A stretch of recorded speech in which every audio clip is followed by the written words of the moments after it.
Welcome to Positive Talk Radio. We're glad you're here.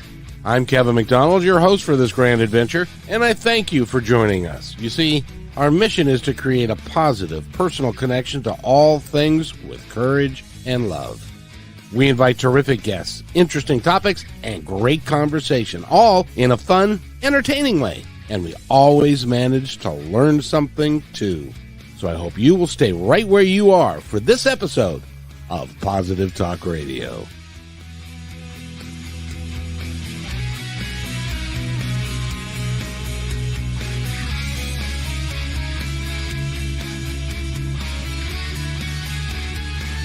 And welcome, everybody, to another episode of Positive Talk Radio. My name is Kevin McDonald, and I am very pleased and excited to have the guests that we're going to have on for the entire hour. And if you are someone who knows, basically, if you are a human and knows other humans, then what she's doing will come into play.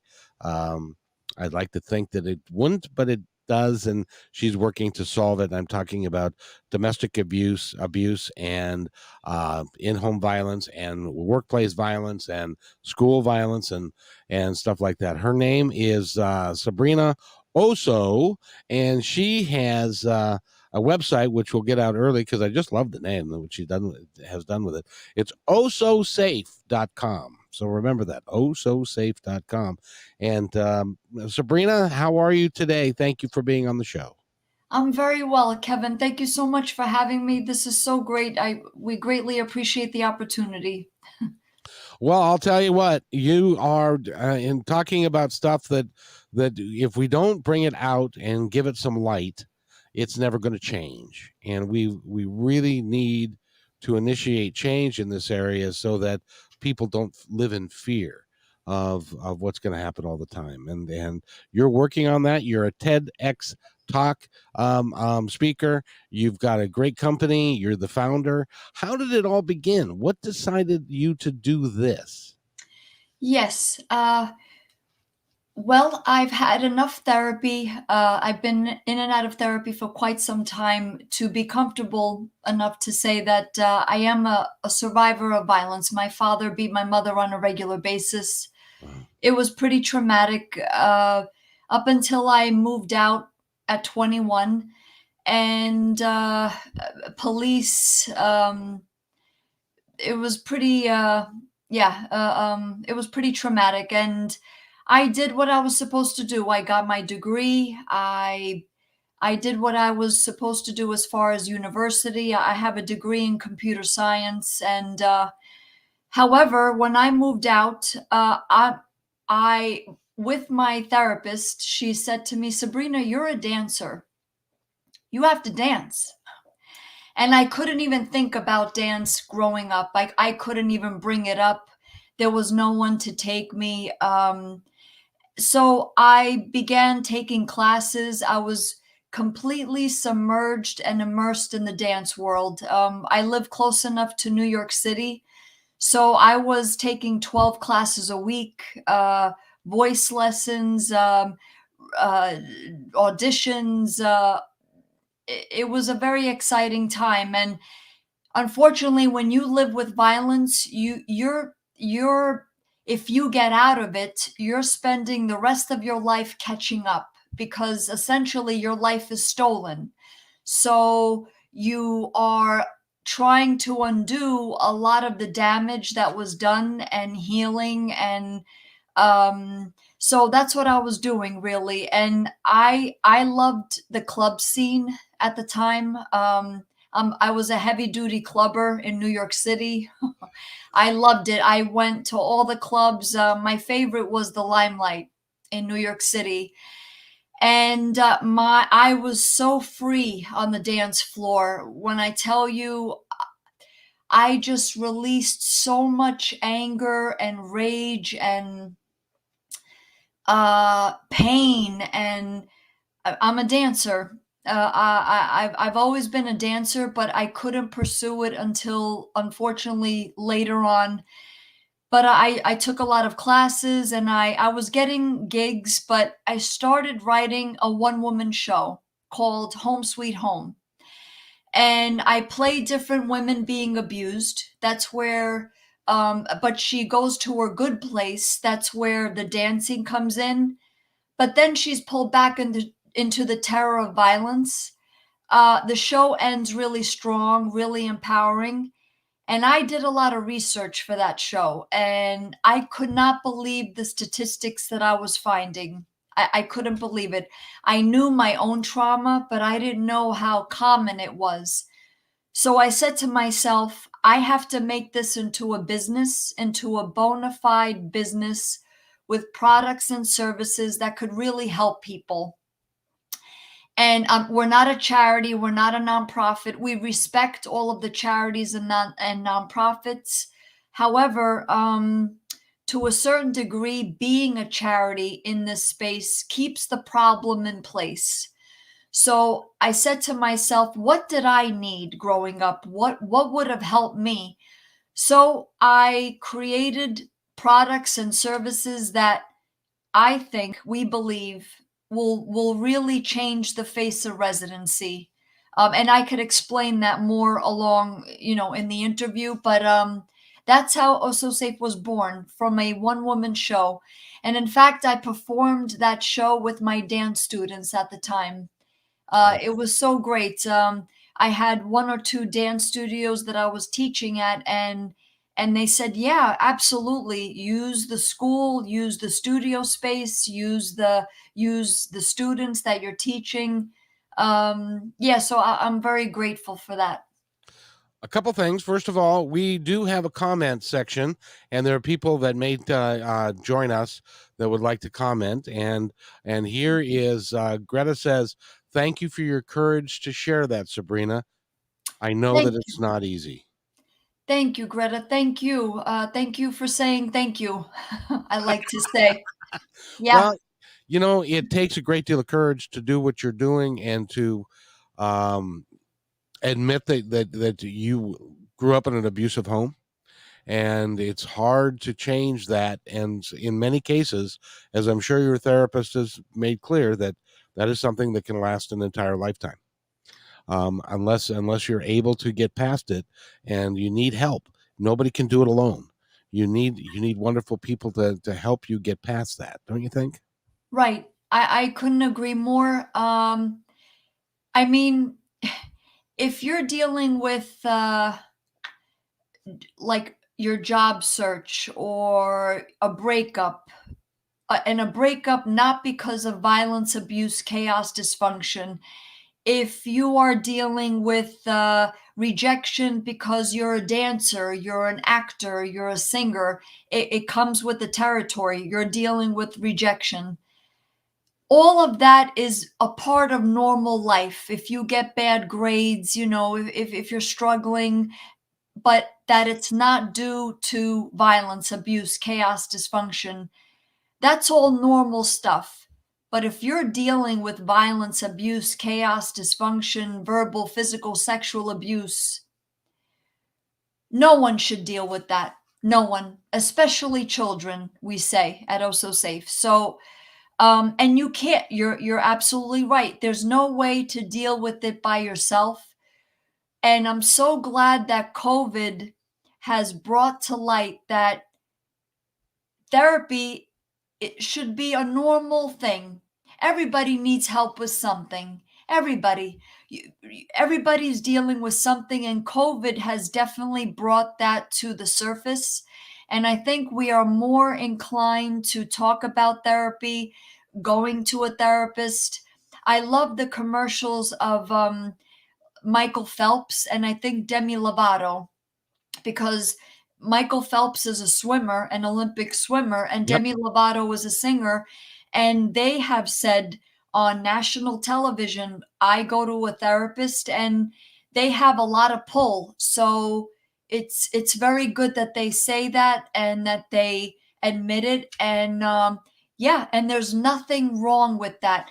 And as we say at Also Safe, there's shame in not getting help versus getting help. There's a big difference. Well, Greta says, and I believe it to be absolutely true. Right. It's okay not to be okay, Right. because in order for you to heal, you have to go through it. Now, before we get too far into this, I want to play this slide so that people know what we're talking about and the degree of the dysfunction that we have in our society. And can I do that now? Sure, sure. Okay, and I bring this up, and so if you look at that, this is um, some statistics that I pulled right off of Osso Safe, the website, and 75% of victims have a chance of being killed after they leave their abusers. This is really shocking. 1 out of 5 adolescent girls are abused by their boyfriends. 1 out of 7 men are physically abused, and 2 out of 3 children are exposed to trauma and violence. I would like to change the second one, especially a little bit, in that 1 out of 5 girls being abused means that there are 1 out of 5 boys that are abusers. And that's, in my mind, is just not an acceptable statistic. We as parents need to do a much better job. And I know that you've got a program for in the home to help people figure out how to do it better and to be better parents. But that just shocked me that 1 out of 5 boys are abusers, and they got that probably from abuse they have sustained at home, don't you think? Yes, it is a cycle. Yes, and there's many more statistics, and I bring them up because there are some people that know how bad it is, but there are others that don't, and we really need to bring it to light. A lot of it, I would say, everything starts in the home. Everything. If we make home safe, everything else will fall into place. Schools will be safe, universities will be safe, workplaces will be safe, our public places will be safe. If you trace back all the school shooters, for the most part, their homes are violent, abusive, chaotic, dysfunctional. So then they go to school and they take it out on their teachers, on their peers, on an ex-girlfriend, an ex-boyfriend, whatever the case may be. And we really do a disservice to our boys because we tell them from a very young age, practically in the womb, we say things like, man up, uh, stop crying like a girl, you throw like a girl, don't be a sissy, be a man up. All of that is poison to a boy because you are teaching him to have hostility towards girls and future girlfriends, the women in their lives that they will encounter. And then we say things like to them, you gotta be a football player, you can't want to do tap dancing, that's for girls. You have to be a scientist, you don't want to be a fashion designer, there's no one like that in our family. Let them be. Let children be. What children will show you what their passion is. And as parents, we need to foster that. Let that grow. Whether it's and it works the same for girls too. If the girl wants to be a football player, if she wants to be a scientist, if she wants to be whatever it is that she wants to be, let them be. Let them be free to experiment and and make mistakes and don't put these stereotypes and they're very rooted in gender violence, in gender inequality, if you will. Um, so that's our job as parents, and I like that you say that. And this goes for boys and girls. Another topic that we could talk about now or later, pornography is a big driver of violence. Huge. I'm not talking about sexual freedom. We at Osso Safe, we are all for sexual freedom, but pornography is the opposite of sexual freedom. And um, there's a statistic that pornography is 88.2% physical aggression towards women. So when we give pornographic materials to our boys and girls for that matter, our sons, our grandsons, our nephews, we may think it's harmless, but I could tell you, we are teaching them to be violent, to be hostile towards girls, towards women. And if their sexual orientation is gay, well, whatever it is, you are teaching them to be hostile towards those people. So, and we say at Osso Safe, do not provide any or encourage any pornographic material to our boys. You are actually teaching them to rape. You're teaching them to that girls like this and they like you to be violent and they want you to hurt them.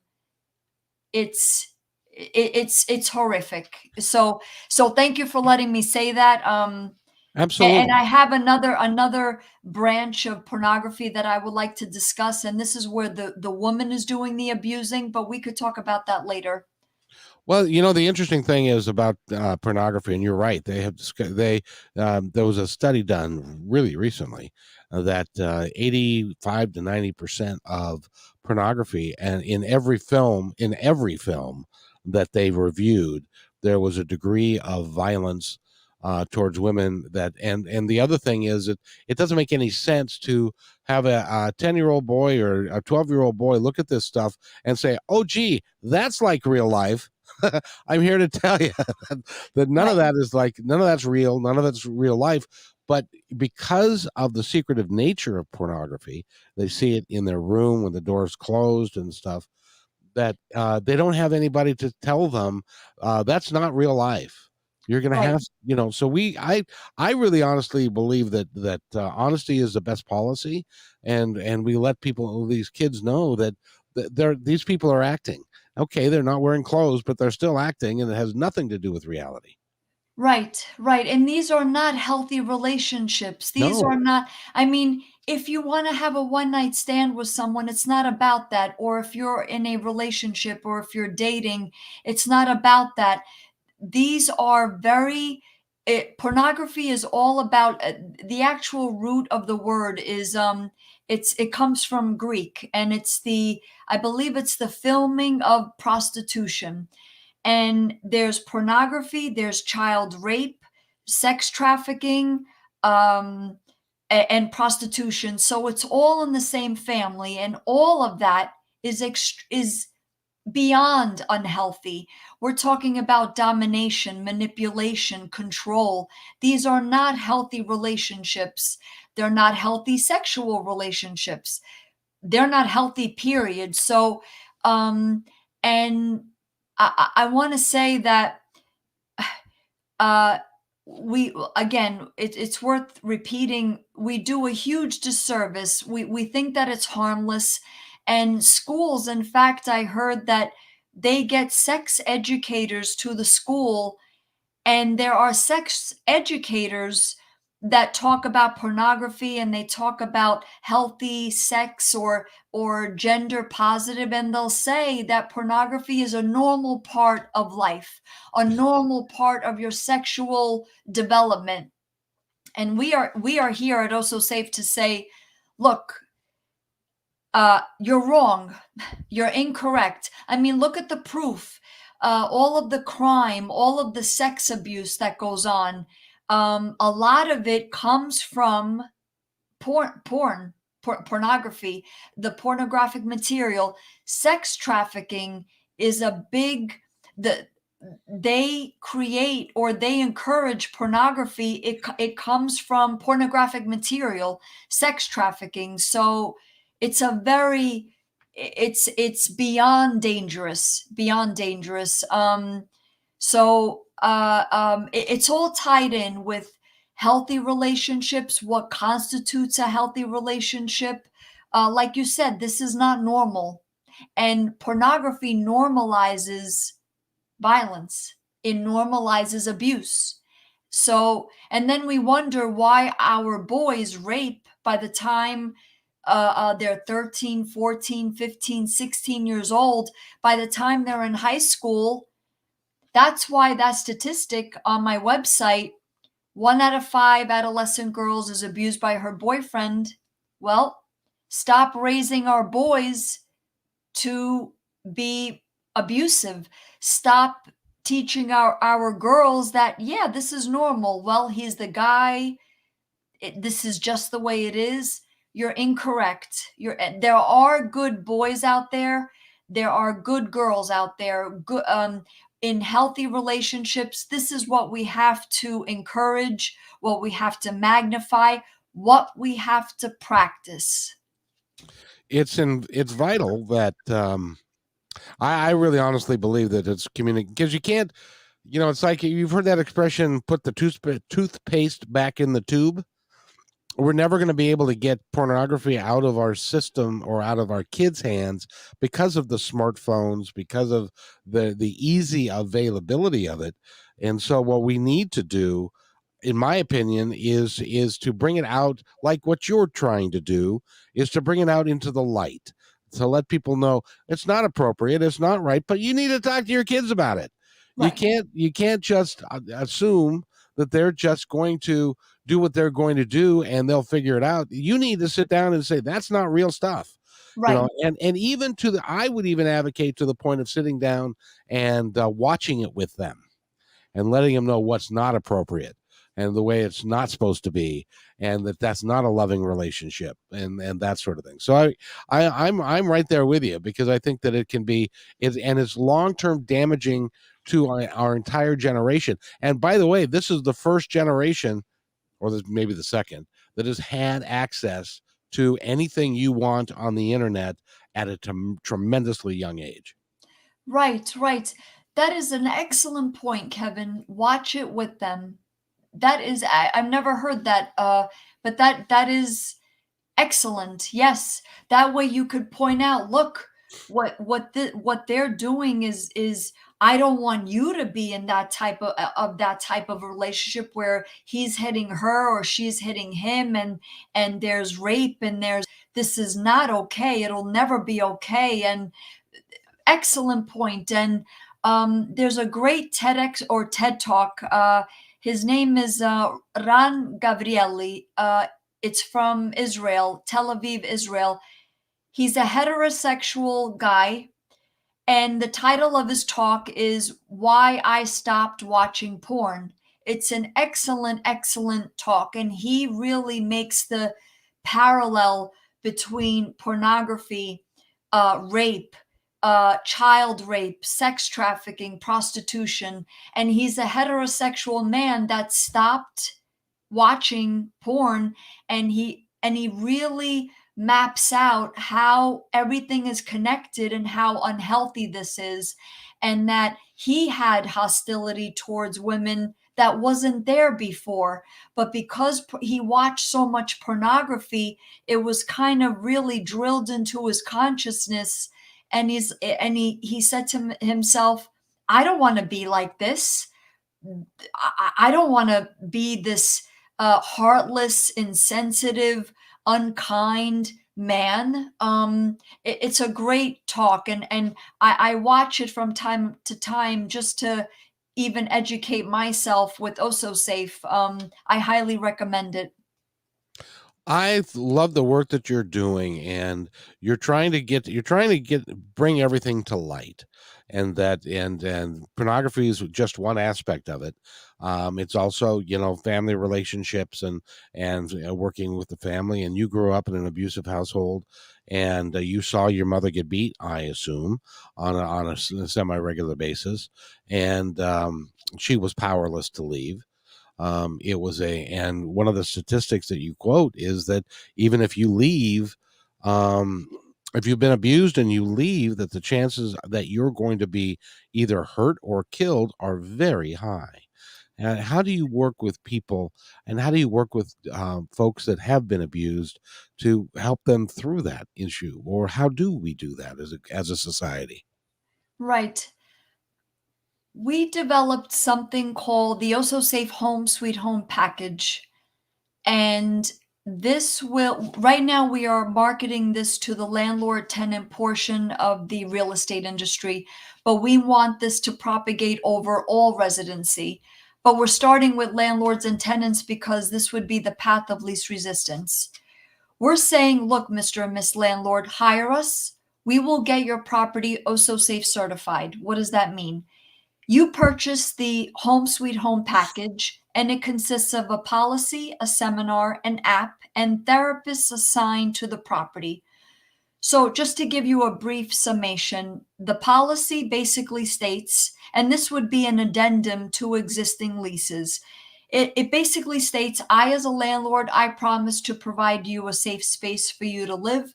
You, in turn, as my tenant, you promise to not act in any way, shape, or form abusively. Otherwise, you, the abuser only, gets immediately evicted from the premises. And we go into full knowledge knowing that that would be the consequences. There's a waiver in the policy. So that way there's no surprises. And you are held to a higher regard, a higher standard in an Osso Safe certified property. So that's the policy. The seminar, we educate everybody, the adults and the children, on facts, statistics, warning signs, definitions of abuse, the difference between abuse and discipline, just to name a few items. So that way everybody knows, oh, I can't call my kid a brat, a monster, a prissy little bitch, you're ungrateful, you're a baby, you're a drama queen. All of that is verbal abuse. Oh, I didn't know that if I pulled my partner's hair, that constitutes abuse. Now you know, there's no excuses. That's the seminar. Then there is an app, and this app detects violent like movements and captures them in real time, issuing alerts to the landlord. So let's say a landlord has 10 units. Wow, I just saw you beat the crap out of her in my unit 2, and you just beat the crap out of him in my unit 10. This is grounds for eviction. You know that this would happen. So when you signed up and in an Osso Safe certified property, you are held to a higher regard, a higher standard. You don't get to act like a beast, like a barbarian, like a savage in your own residence without consequences. So that is the app, and it's being updated right now. The fourth component of the package are therapists assigned to the property. As part of your residency, you are required to check in with your therapist once a month. Is everything okay? Do you feel like anything is looming? Actually, just to give an example, my kid came home with bad grades. We know we're not going to beat him up. We're not going to verbally disparage him, but we need help handling this. Please help us. So with the therapist works with the resident and the child. So this is all on the preventative side versus waiting for an episode of violence to occur and then cops show up at the residence. The whole building, if you will, or the whole residence is all feeling uneasy, like, oh my goodness, what happened? Wow, I thought that they got along, but I did hear things, and there's always kids screaming and yelling, kicking, slamming doors. No, not in an Osso Safe certified property. This is all the first level of Osso Safe certification. Now, there's more components to it, but just for the sake of the interview, I wanted to keep it as simple and as simply descriptive as possible. So this is all on the preventative side. So we are really marketing this. I've been doing so many interviews to get the word out that we exist, that this package exists, that and we are also talking to insurance companies where we're saying, look, landlords should be rewarded where they are keeping their tenants or their residents safe beyond the heat, hot water, electricity, central air. They're actually getting their properties Osso Safe certified, and they should be financially rewarded. So we're saying, look, get your property Osso Safe certified, your insurance rates will go down and your property values will go up. So this is all it's like a puzzle, and we are putting it all together with our services, with our products. And to go back to my childhood, if I had this growing up, my father would not have gotten away with half of the things he got away with. I know it would have helped me in my own home growing up. So, um, and my mother would not have had to leave. See, at Osso Safe, and I say this in my TEDx talk, excuse me, don't leave. Why should you leave? It's the abuser that has to go. You stay right where you are, you and the kids, and the abuser could be the woman too. 1 out of 7 men is abused. So it doesn't matter what gender the abusive hand occupies. Abuse is abuse, and it's traumatic either way. So we're saying you stay right where you are. It's the abuser that has to go. So this is what what we are doing, what we are introducing into the real estate industry, if you will. A couple questions for you though. How much to put to become an Osso Safe apartment building, as an example? Also safe certified. Uh-huh. Yeah, how much does that cost the landlord, or how much in rent does the tenant have to pay over and above what the market is, to because there's a lot of extras that you're talking about here, including the therapy, which I think is a wonderful idea. I'm just curious how you pay for it. We are introducing this with a price value of $125 per unit to get your property Osso Safe certified. Oh, that's And not it includes everything. This would be the first level of certification. That is the only cost to the landlord, $125 per unit, regardless of how many people are in the unit. Because the policy is an addendum to existing leases. The seminar would cover that $125. The app, like I said, that's being updated right now. And the therapists, see, this is also good for the therapists because they have automatic clients, if you will, because they are assigned to the building, to the property, if you will. I was just thinking, if I was a landlord, I would use that as a reason to have people come and stay in my place, because I don't know if you've lived in apartments. I have in a lot of years. I've lived in apartments, and sometimes you don't feel safe because of what your neighbor's doing, and or what the kid's doing down the street, or there's roaming around causing whatever it is.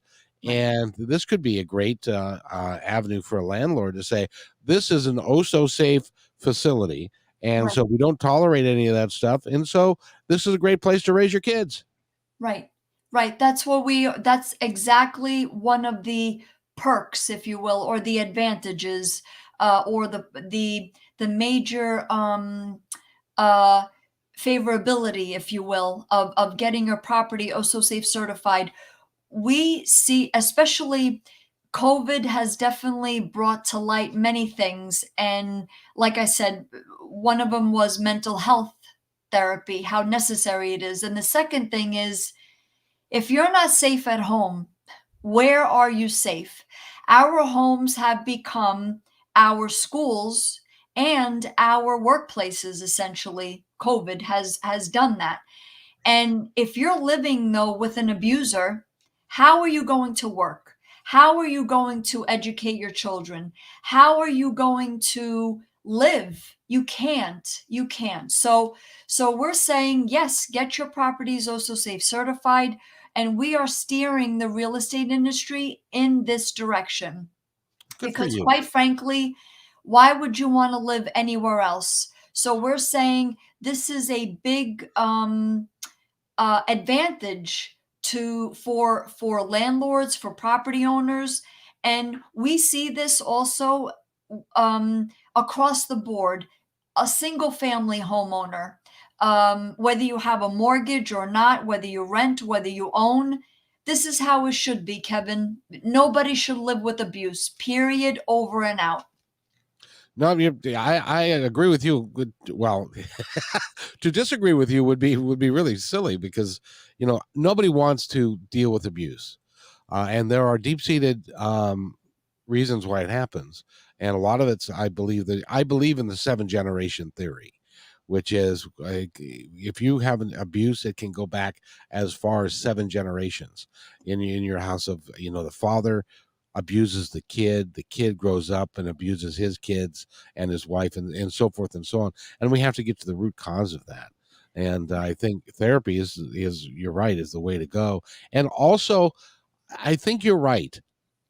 We have to come to a place where we say, I'm sorry, hitting your wife is not acceptable under any circumstances.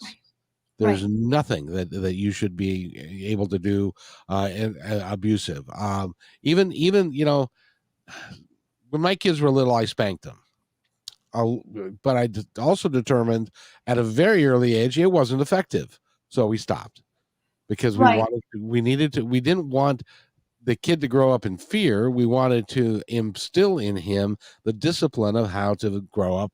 And if that doesn't work, then you need to do something else, and you don't do it just to beat kids up. Excellent point. Yes. Abuse instills fear, discipline instills education, and spanking, I mean, we say, look, you could get your point across without touching your kid.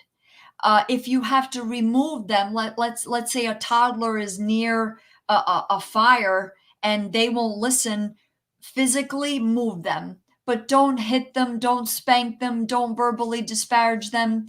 You can get your point across by just the look, by having a very firm tone in your voice. They'll get it. They will get it. So, and this is a practice.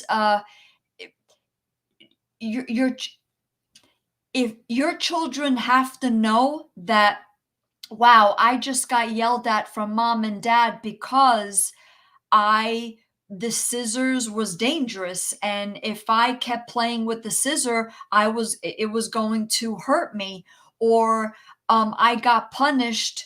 I got the car taken away because I got involved with the wrong friend, and they have to know why the punishment happened. And that's all education. That is good. Children need to be disciplined. Absolutely. You cannot let them do whatever the hell they want and destroy property or mouth off to people, cursing, or hitting. No. But however, you can't be abusing them. You cannot instill fear in them where they feel like they're not loved. Love does not equal abuse. And there's plenty of abusive parents that say, oh, I love my kid, that's why I did what I did.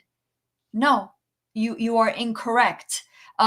There's a big difference between abuse and discipline, and we make it a point in our Osso Safe Home Sweet Home seminar to in the classroom, if you will, a residency. Look, you're going to know the difference, and you're going to practice one over the other, and that practice is the discipline part, not the abusive part, because your child is going to fear you, and if anything, it's going to make them feel unworthy, and they're not going to feel like they can accomplish anything. There's a big difference between abuse and discipline, and parents need to know that difference. And then what happens is, if they feel unworthy, if they feel less than, if they feel like they don't amount to anything, they're going to be angry, and they're going to take that anger and they're going to take it out on a girlfriend. They're going to take it out on be a bully. They're going to do all of those things that we encourage kids not to do, but they're going to do it because they're not getting the love, the respect that they need at home. One of our biggest problems is parents, generally speaking, have kids between 20 and 30. They're babies themselves. I'm a little older now, so I can say this. They're babies themselves. But we do not request or require anybody to go through parenting classes on how to be a good parent. We make them get a driver's license and stuff like that, but we don't do anything. You can have a kid at 15 years old and you don't have any idea what's in store for you, how to raise a kid, and nobody teaches you. And Right. that's one of our big problems is we need community again. And that's why I'm advocating for what you're doing, because you're working to create that community again, to where it's not just everybody all by themselves trying to fend for themselves and do what they think is right. But when you're 25 and you were abused when you were a kid, well, my dad slapped me around a bit and it didn't do me any harm. So I'm going to, it's a continuing cycle, and Right. you're trying to break that cycle. And thank you for that. Thank you. Well, thank you for saying thank you. As I like to say, and yes, it our we have visions for Osso Safe, and one of the more, I'm hoping, short-term, long-term visions is that in the hospital, before you take home this child, right? You're born in a hospital. You are going to get Osso Safe certified. Otherwise, you don't get to take home this child. What is the point? And this is the mother and the father, mind you. It takes two to make a kid, right? So the mother and the father, you need to be educated on what abuse, the difference between abuse and discipline. Have them sign a document that we're going to practice safety. Otherwise, what is the point? In November 12, 13, and 18th, last month, there were 4 children that were murdered at the hands of an abusive parent. 4, within a matter of a couple of days in this country. I made a post about it very recently, in fact. All 4 were young parents. Not that, I don't know how much of that has anything to do with it. I mean, it's about you, and you need to be educated that, look, I'm going to raise this kid right, non-abusively. It's going to be about positivity, empowerment, encouragement, freedom of choice, respect, versus verbal, physical, sexual abuse, beating. These 4 children, I think one was a toddler, 2 years old, another one was 3 months, another one was 2 months, and then another one was 1 month, beaten to death.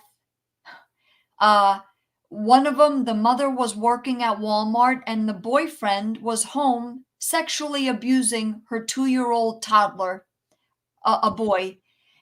All dead in this country. New Mexico, California, Minnesota, and North Carolina. One of the bigger problems is that kids And I face. want to say, I'm sorry to interrupt you. You're good. If where they're living, they were Osso Safe certified, if the property was Osso Safe certified, it wouldn't have happened. It would not have happened. I'm sorry to interrupt you, Kevin. Go ahead. No, I was just going to say that when you have, like, the lady that was working at Walmart, she was young, I'm sure, and the boyfriend was young. He should not have been in charge, and maybe the baby was colicky. A 3-month-old baby can sometimes will cry and cry and cry and cry and cry, and you can't get him to stop. And so I know you've heard of the shaking deaths, where somebody tries to get them to stop, and they just get so frustrated they just shake them out of anger, and they end up killing them.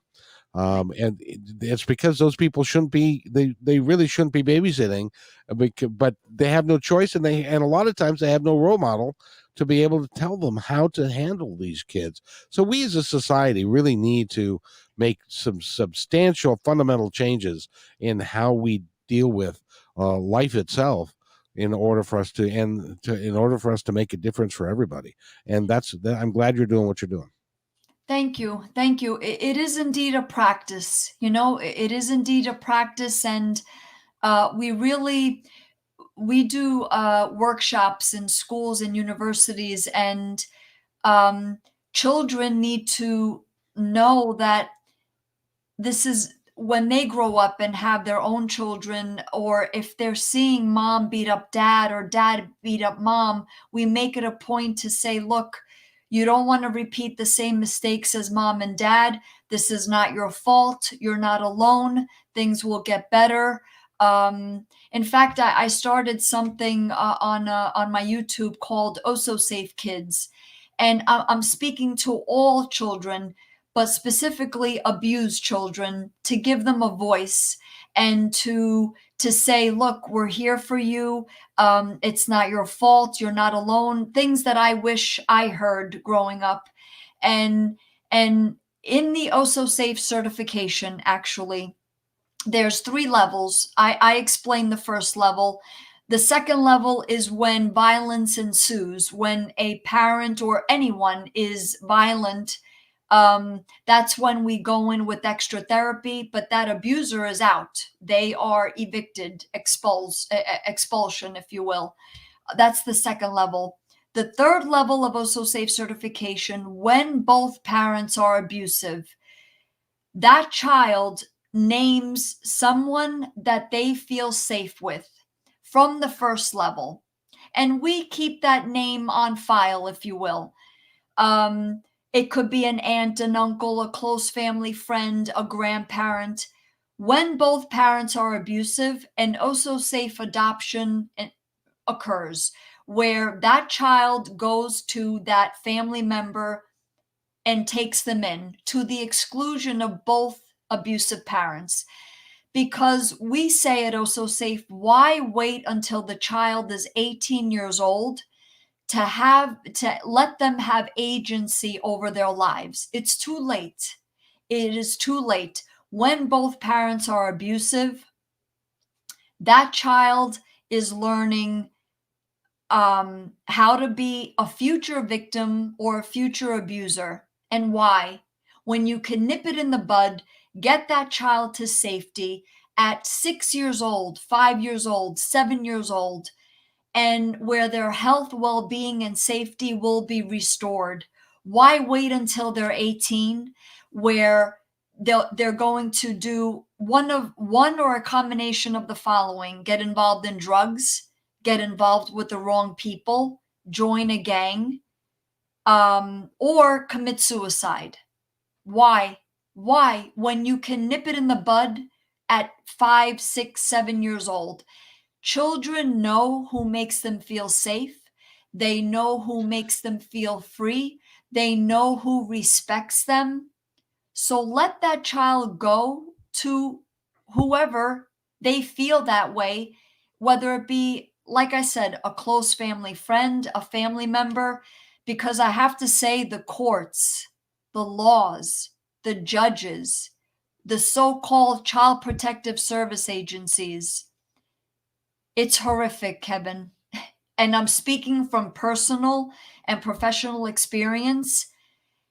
With an Osso Safe certification, you don't need any courts. You don't, because it gets resolved right in residency where it needs to be resolved. What do you need the courts for?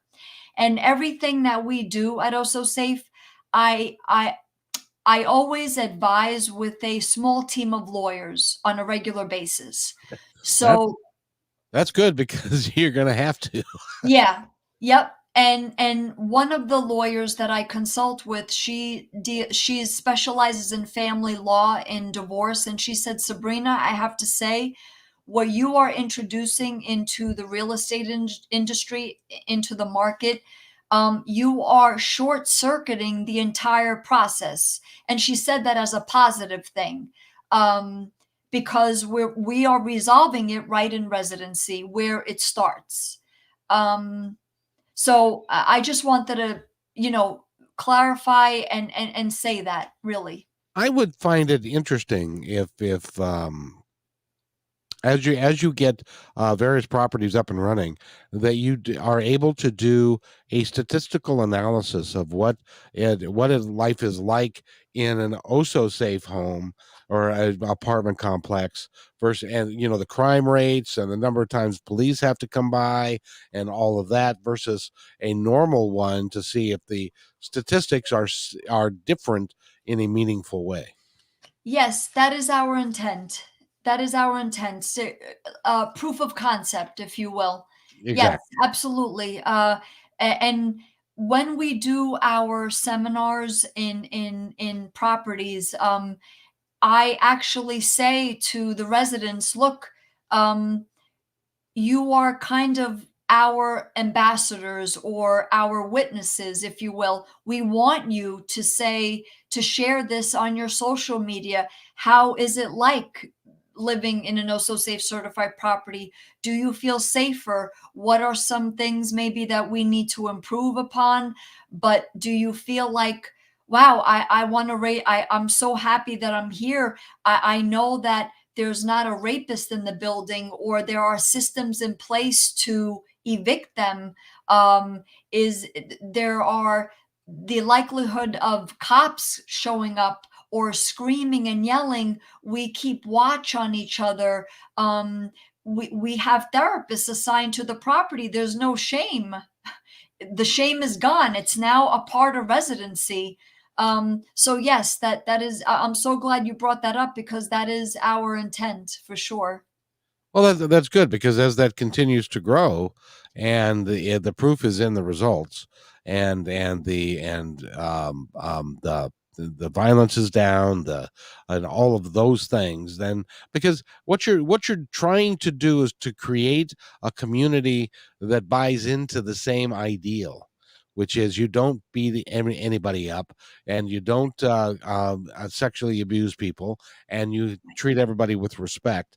And if they buy into that, and then something happens, then they have no excuse. Right. Exactly. Exactly. Life is full of problems. There's plenty of problems, and none of them should be, wow, when I put my key into the door tonight, or, whatever your schedule is, I'm scared. Am I going to get beaten today? Is my kid going to be beat up by my boyfriend, this guy that I've been dating, and he threatens me, or she threatens me, or am I going to have to run to the neighbors again with my infant child because he's going to go on a rant, or she's going to go on a rant? No, no, it's barbaric. It's barbaric. It's just what I said. It's barbaric, ludicrous, like a savage, a beast. I mean, we're humans. We're not beasts. I don't even know how else to say it. It's inexcusable, unacceptable. You keep your hands to yourself. You keep your abusive mouths, your abusive ways, and your abusive hands to yourself. You practice safety. You practice freedom of choice. You practice respect. Um, and your one job as a former victim, you have one job, and that job is to not repeat the same mistakes. Exactly.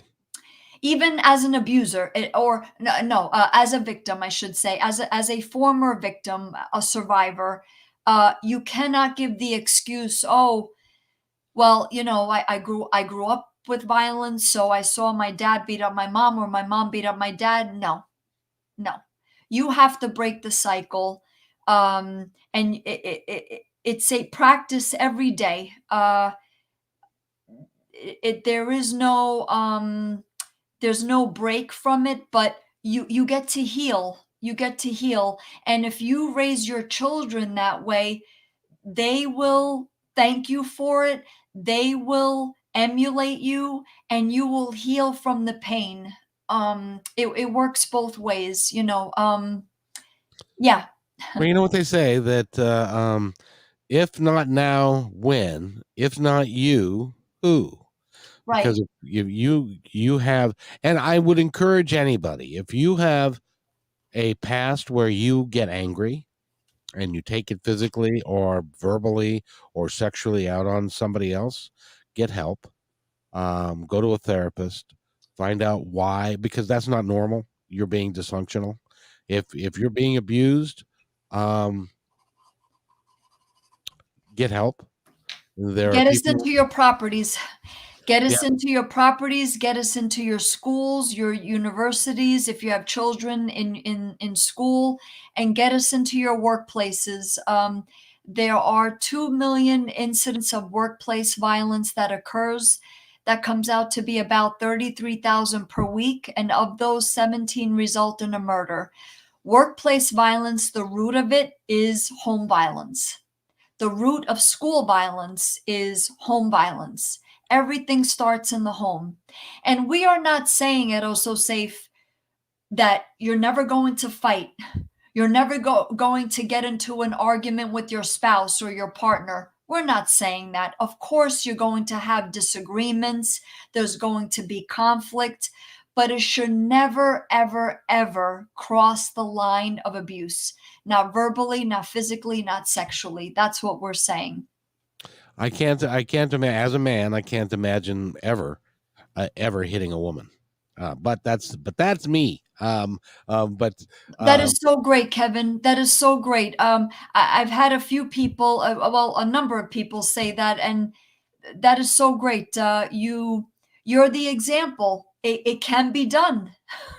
and the cool thing is, my children, both my boys, will not ever hit a woman either. If they do, I won't even bail them out of jail. So, that, and they all know that we treat people with respect and kindness.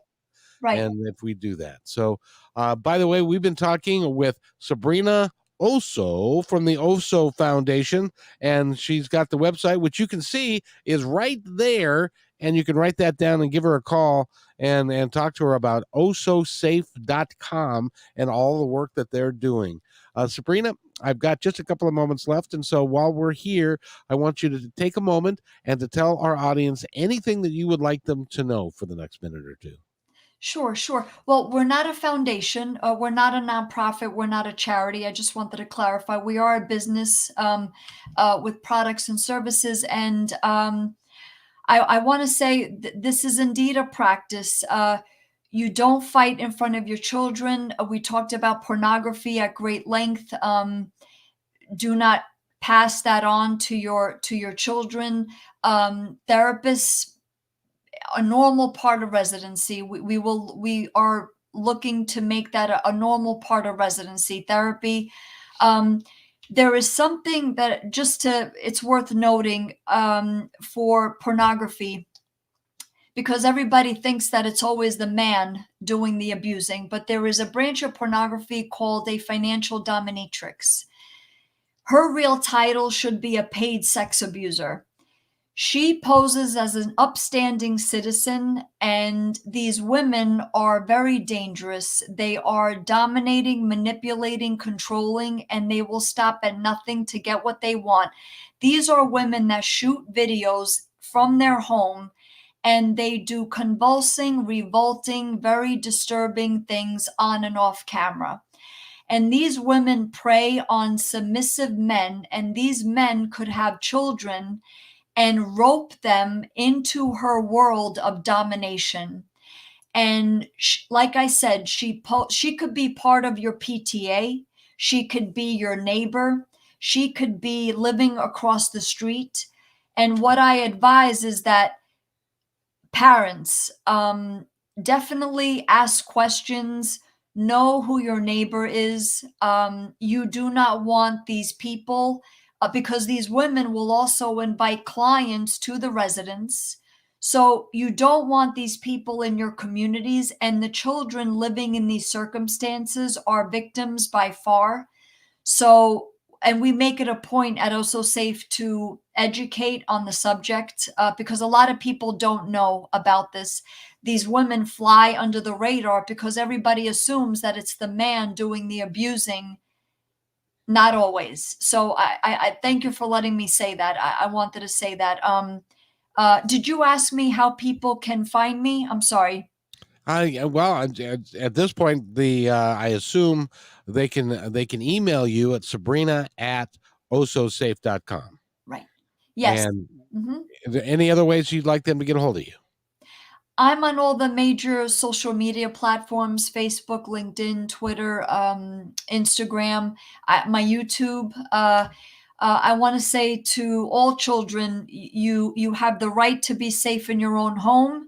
And say the cheer. I want to live where I am Osso safe, and I am Osso safe with fill in the blank. And that's on the YouTube channel as well. But yeah, that would be the best way to reach me. Awesome. We have again been talking with Sabrina Osso from the Osso Foundation, and go to not a foundation. It's Osso Safe company. Osso Safe company business. Sorry about that. That was a slip. That's and okay. The OssoSafe.com. Go there. And Sabrina, thank you very much for the work that you're doing and trying to shed light on a very pervasive, very difficult subject that I hope to end in our lifetime. I'm a little optimistic about that, but I'm hopeful that we can at least make some strides in the end. So if you'll wait right there, I need to do this, and I'll be right back.